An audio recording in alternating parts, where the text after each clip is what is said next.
Right now at 11. More questions than answers after dozens of Tufts University athletes are hospitalized after a workout. What a spokesperson for the university is saying tonight.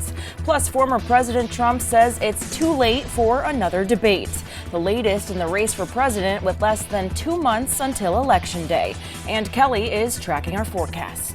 Yeah, we're going to continue this unsettled weather trend as we go overnight tonight into the first part of tomorrow. I'll tell you what follows after coming up.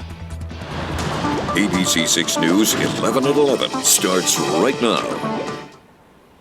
Our top story tonight at 11, a Dartmouth man charged in connection to a deadly stabbing in New Bedford. Thanks for joining us tonight. I'm Alyssa Azara. The Bristol County District Attorney's Office says 31-year-old Tyler Dow Baglini is charged with murder in connection to the stabbing death of 31-year-old Carrie Fildago. Police responded to a home on Atlantic Street in New Bedford around 5 Friday night. That's when they say they found Fildago suffering from stab wounds. She died at the scene. Baglini was taken to St. Luke's Hospital for an evaluation and will be arraigned on that murder charge Monday morning. New tonight on ABC 6 News 11 at 11.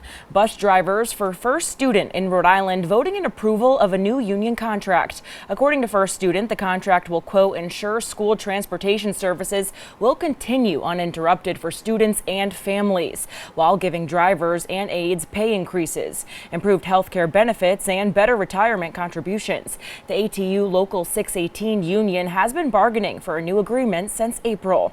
Meanwhile, Warwick police arresting a woman after a disturbance left a man injured. It happened around 5:30 this evening on Willow Glen Circle. Police say 32-year-old Anna Pereira was found in a home with wounds on her arms and legs. A 48-year-old man was also found with various injuries from being hit with items, including a baseball bat. He was not taken to the hospital, but Pereira was. Police say her wounds were self-inflicted. She's now being held for a special arraignment on assault charges. Now to other news making headlines this weekend. Today was the 7th annual Rhode Island Calamari Festival and Cook-Off at Veterans Park in Narragansett. It brought in thousands of foodies from around southern New England and more than 1,500 pounds of calamari. This video was posted to our Now Local News app today. And if you are out and about and see news happening in your area, take a video and upload it to our app. Your posts can earn you points you can exchange for gift cards. This weekend, the National Federation of the Blind Rhode Island is hosting its annual convention. The group says it's to celebrate 54 years of empowering blind people to follow their dreams. Senator Jack Reed was there today to speak on equality and accessibility. In Rainham, today's Touch a Truck event has been postponed to next weekend. The event held at Rainham Lions Club on King Philip Street will now be Saturday, September 28th from 11 a.m. to 3 p.m. It is free to attend. Hot dogs, burgers, and soda will be available. All right, let's get a check on the forecast now. Meteorologist Kelly Bates joins us live in the Weather Center. Kelly, it was a good day to stay inside today. Yes, an excellent sweatpants and movie day, if I may say so. You could even throw in some hot chocolate and beef stew and go for like the whole shebang. But yeah, in terms of the last full day of summer, it was not summery like at all. Temperatures were cooler than average. We had a good deal of cloudiness, and of course we brought in the rain. It's still here, by the way. We have 57 degrees in Providence currently. Our dew point is matching it, giving us a relative humidity of 100%, which we're seeing in the form of the rain that we have going on here in downtown Providence. Our current temperatures are ranging in the mid to upper 50s, 55 to 60 across southern New England. We fit somewhere in there, from the 60 in Taunton, and we're in the 50s everywhere else in our corner of southern New England. So we still have some rain around. It's not as steady or locally heavy as we had seen earlier. We are just tapering things off, at least as pertains to Rhode Island. Southeastern Mass is a different story. You're staying with that continuation of the rain, and that's how you'll go into tonight as well. We are expected to break things up, sort of taper things down to showers. That'll be the process for your morning tomorrow. And tomorrow morning, there is cause for celebration. We're going to enter a whole new season. We'll talk about fall, when it begins, coming up in just a couple minutes. Alyssa? All right, sounds good. Thanks, Kelly. Turning now to some other local stories we're following for you this evening. Warwick police arresting a driver after they crashed their car into an ATM at the Warwick Mall. It happened last night. Police have not released the identity of the person they arrested, but say they are charged with reckless driving. Police also adding that the incident was not an attempt to steal the ATM. Taunton police announcing they've captured Alfredo, a ram that was on the loose since last night. Police say Alfredo is being charged with failing to stop for officers and assault and battery. After dragging one of the many people trying to help capture him, Alfredo is now on house arrest back at his farm. Happening across New England, 12 members of the Tufts University men's lacrosse team were left in severe physical distress after a workout. A spokesperson for the university says 50 people took part in the voluntary exercise hosted by a recent Navy SEAL graduate on Monday. And as of Friday, 5 of them are still in the hospital, diagnosed with a condition that occurs when muscle tissue breaks down and releases its contents into the bloodstream. The condition is rare and can be life-threatening. Right now, Tufts is working to assign an independent investigator to review the incident. Meanwhile, 161 horses are safe tonight after a fire at the Big E in West Springfield. It happened last night around 11:45, well after the festival closed. Officials say the fire was inside one of the barns, but the sprinkler system kept it mostly under control.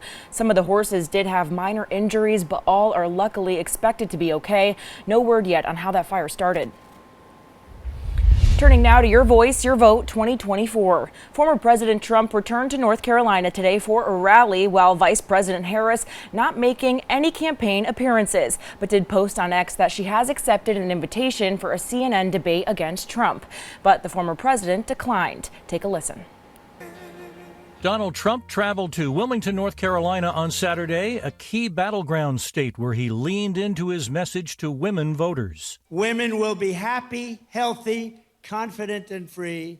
You will no longer be thinking about abortion because it is now where it always had to be, with the states and with the vote of the people. The former president not mentioning his party's nominee for governor of North Carolina, Mark Robinson. Robinson has denied he made a series of racist and inflammatory posts, which were detailed in a recent CNN report. CNN saying he made the comments between 2008 and 2012 on a pornographic website, including one where he reportedly called himself a, quote, black Nazi. ABC News has not independently confirmed the reporting. Amid controversy, Robinson hosted a meet and greet event in Fayetteville. We're going to focus on the issues that you are concerned with. While everybody else wants to focus on the garbage and the trash and trying to disperse people. Vice President Harris's running mate, Governor Tim Walz in Pennsylvania, another critical battleground state, insinuating Donald Trump is no different than Robinson.